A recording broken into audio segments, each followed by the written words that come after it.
नमस्कार दोस्तों, आपका स्वागत है ऑडियो कहानी बाय संयोगिता में। आज मैं आपके लिए लेकर आई हूँ एक बहुत ही प्रेरक और अद्भुत कहानी, गजेंद्र मोक्ष। लेकिन उससे पहले क्या आप जानते हैं कि गजेंद्र कौन था? गजेंद्र एक हाथी था, लेकिन उसकी कहानी हमें यह सिखाती है कि सच्ची भक्ति और ईश्वर में विश्वास किसी भी मुश्किल समय में चमत्कार कर सकता है। आज हम सुनेंगे कि कैसे गजेंद्र ने संकट में ईश्वर से मदद मांगी और मोक्ष पाया। यह कहानी सिर्फ रोमांचक नहीं, बल्कि हमें जीवन के बड़े सबक भी देती है, विश्वास, धैर्य और समर्पण। तो चलिए बिना देर किए सुनते हैं गजेंद्र मोक्ष की अद्भुत कहानी। अंत तक जुड़े रहें और कहानी के हर पल का आनंद लें। कभी किसी दूर के वन में हरे भरे वृक्षों के बीच, नदियों के कलकल बहते जल में, प्रकृति की मधुर ध्वनियों में एक अत्यंत पवित्र स्थल था, जहां सूर्य की किरणें पत्तों के बीच से झिलमिलाती हुई नीचे उतरती थी। हवाओं में जैसे भक्ति की गंध घुली थी। उस स्थान को ऋतुमाल पर्वत कहा जाता था। वहीं पास में एक सुंदर झील थी, निर्मल, पारदर्शी और शांत। उस झील के जल में कोई सामान्य प्राणी नहीं, बल्कि एक बहुत महान जीव निवास करता था, एक हाथी, गजेंद्र। गजेंद्र कोई साधारण हाथी नहीं था। वह बलवान, तेजस्वी और वन का अधिपति था। उसके कदमों से धरती गूंज उठती थी। उसकी गर्जना से पूरा वन कंपित हो जाता था। उसकी टोली में अनेक हाथी, मादा हथनियां और नन्हे शावक थे, जो उसे अपने राजा की तरह मानते थे। जब गजेंद्र चलता था, तो उसके साथ पूरा झुंड आगे बढ़ता। उसकी आंखों में आत्मविश्वास और उसके स्वभाव में गर्व की गंध थी। लेकिन कोई भी शक्ति, चाहे कितनी ही बड़ी क्यों न हो, समय के चक्र से ऊपर नहीं होती। भाग्य किसी को भी परीक्षा में डाल सकता है, और गजेंद्र की जिंदगी में भी एक ऐसी ही घड़ी आने वाली थी, जो उसके पूरे जीवन का अर्थ बदल देगी। उस दिन सुबह का समय था। सूरज की किरणें झील पर चमक रही थी। चारों ओर शांति थी। गजेंद्र अपनी टोली के साथ झील की ओर बढ़ा। सभी हाथी आनंद से जल में उतरने लगे। कोई झुंड से बाहर होकर जल्दी से पानी में जाने लगा। कोई सूंड से पानी छिड़क रहा था।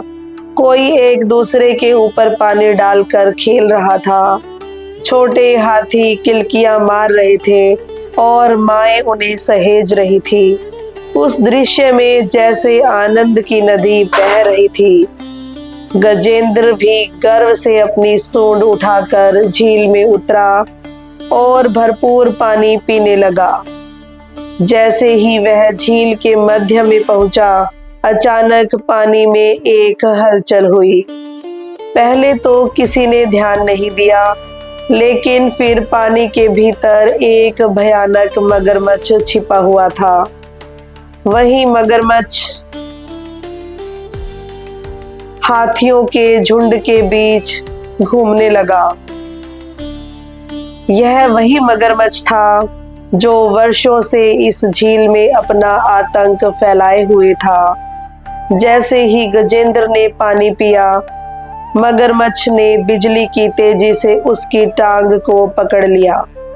गजेंद्र ने एक जोरदार चीख मारी। उसकी सूंड आकाश की ओर उठी और पानी चारों ओर उछल पड़ा। झुंड में हलचल मच गई।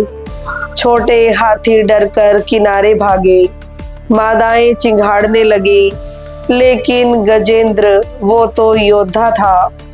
उसने पूरी ताकत से अपनी टांग छुड़ाने की कोशिश की। उसकी सूंड झटकी, उसके पैर थरथराए। उसने पानी को मथ डाला। मगरमच्छ भी कम भयंकर नहीं था। उसने अपने जबड़ों को और कस दिया। यह कोई क्षणिक लड़ाई नहीं थी, यह दो महाशक्तियों के बीच की जंग थी। एक ओर वन का अधिपति गजेंद्र और दूसरी ओर झील का आतंक मगरमच्छ। लड़ाई मिनटों से घंटों में बदल गई। सूरज ऊपर चढ़ गया। गजेंद्र ने पूरा जोर लगा दिया। उसके शरीर से पसीना और पानी एक साथ बह निकला। उसकी गर्जना से पूरा पर्वत गूंज उठा। उसकी टोली ने उसे बचाने की कोशिश की। उन्होंने अपनी सूंड से खींचने का प्रयास किया, लेकिन मगरमच्छ ने छोड़ने से इनकार कर दिया। समय बीतता गया। गजेंद्र थकने लगा। उसकी ताकत धीरे धीरे हार मानने लगी। शरीर भारी हो गया। टांग सुन्न पड़ने लगी। आंखों में चमक मंद पड़ने लगी। उसे एहसास होने लगा कि केवल बल से वह इस संकट से नहीं निकल सकता। उसी क्षण में जब सारे रास्ते बंद हो जाए, जब शरीर जवाब देने लगे, तब आत्मा पुकारती है किसी ऊंचे बल को, किसी ऐसी शक्ति को जो सब कुछ देखती है। उसी क्षण गजेंद्र के भीतर से एक नई भावना जागी, भक्ति की भावना। उसके मन में स्मृतियां जागी पिछले जन्म की, जब वह एक महान राजा हुआ करता था। भक्ति में लीन वह पहचान गया, अब केवल एक ही आशय है, प्रभु। वह झील के मध्य में फंसा था। मगरमच्छ ने उसे कसकर पकड़ा हुआ था। शरीर थक चुका था। झुंड दूर खड़ा था। और तब गजेंद्र ने अपनी सूंड ऊपर उठाई और पुकारा, हे नारायण, हे परमपिता, हे जगत के पालनहार, मुझे अपने चरणों में शरण दो। मेरे बल ने मुझे धोखा दिया। मेरी शक्ति क्षीण हो गई। अब केवल आप ही मेरा सहारा है। गजेंद्र के स्वर में कोई बनावट नहीं थी। वह पुकार सीधे हृदय से निकली थी। भक्ति की ऐसी पुकार जिसने आकाश पाताल को हिला दिया। उसके हृदय से निकली वह प्रार्थना जैसे प्रभु के चरणों तक पहुंच गई। और कहते हैं, जब कोई भक्त पूरे समर्पण के साथ प्रभु को पुकारता है तो स्वयं भगवान भी देर नहीं लगाते। दूर क्षीर सागर में शेष शैया पर विराजमान विष्णु भगवान उस पुकार को सुनते हैं। वे अपने वाहन गरुड़ पर आरूढ़ होते हैं। चारों ओर दिव्य प्रकाश फैल जाता है। देवता झुकते हैं, गंधर्व गान करने लगते हैं। प्रभु के हाथ में सुदर्शन चक्र है। उसकी आंखों में करुणा और करुणा में शक्ति। वहीं झील में गजेंद्र अंतिम सांसें ले रहा है। मगरमच्छ का कसाव बढ़ता जा रहा है। समय जैसे ठहर गया है। और तभी आकाश में एक दिव्य प्रकाश फैलता है। आकाश से उतरता हुआ दिव्य प्रकाश हवा में गूंजने भजन और क्षण भर में झील के ऊपर विराजमान हो जाते हैं। स्वयं विष्णु भगवान गरुड़ पर सवार, हाथ में सुदर्शन चक्र, मुख पर करुणा की दिव्य मुस्कान। गजेंद्र उन्हें देखकर अश्रु बहाने लगता है। उसकी आंखों में ना कोई भय है, ना कोई मोह, केवल भक्ति की गहराई है। वह अपनी सूंड में कमल का एक पुष्प उठाता है, जिसे उसने अपनी अंतिम शक्ति से तोड़ा था। और उसे भगवान के चरणों में अर्पित कर देता है। यह गजेंद्र की संपूर्ण आत्मा का समर्पण था। भगवान ने सुदर्शन चक्र घुमाया और एक ही क्षण में मगरमच्छ का सिर धड़ से अलग हो गया। झील का पानी शांत हो गया, वातावरण में दिव्यता छा गई। गजेंद्र मुक्त हो गया। लेकिन कहानी यहीं समाप्त नहीं होती। मगरमच्छ कोई साधारण प्राणी नहीं था। वह भी पिछले जन्म में एक महान गंधर्व था, जिसे शापवश मगरमच्छ बनना पड़ा था। भगवान के सुदर्शन चक्र ने न केवल गजेंद्र को मुक्त किया, बल्कि उस मगरमच्छ को भी उसके शाप से मुक्त कर दिया। वह भगवान के चरणों में झुककर अपने वास्तविक स्वरूप में लौट आया। गजेंद्र, जो अब तक गर्व और अहंकार में जी रहा था, अब भक्ति और विनम्रता में परिवर्तित हो चुका था। उसने समझ लिया था, संसार में सबसे बड़ी शक्ति हमारी अपनी शक्ति नहीं होती, प्रभु का नाम ही सबसे बड़ा सहारा होता है। भगवान विष्णु ने गजेंद्र को वरदान दिया, हे भक्त, आज से तुम्हारी यह कथा कालजयी होगी।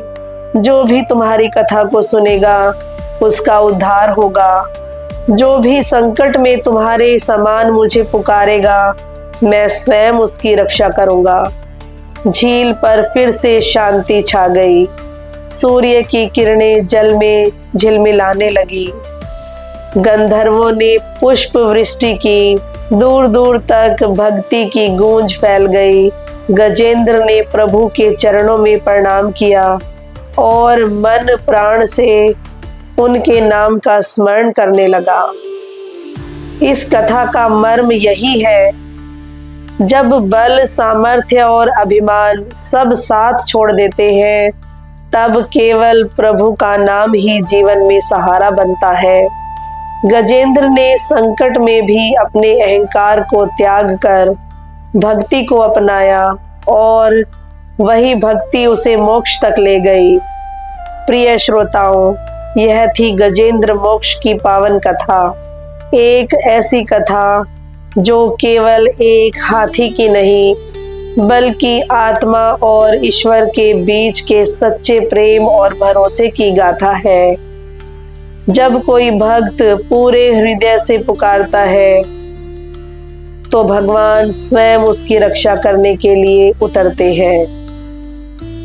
अगर आपको यह दिव्य और प्रेरणादायक कथा पसंद आई हो, तो इसे जरूर शेयर करें, ताकि और भी लोग गजेंद्र मोक्ष की इस अद्भुत कहानी से प्रेरणा ले सकें। हमारे चैनल ऑडियो कहानी बाय संयोगिता को सब्सक्राइब करें और बेल आइकन दबाएं, ताकि जब भी हम कोई नई धार्मिक और प्रेरणादायक कहानी लेकर आएं, आप उसे सबसे पहले सुन सकें। आपका एक छोटा सा सहयोग हमें और भी सुंदर कहानियां आपके लिए लाने की प्रेरणा देगा। जय श्री हरि। धन्यवाद।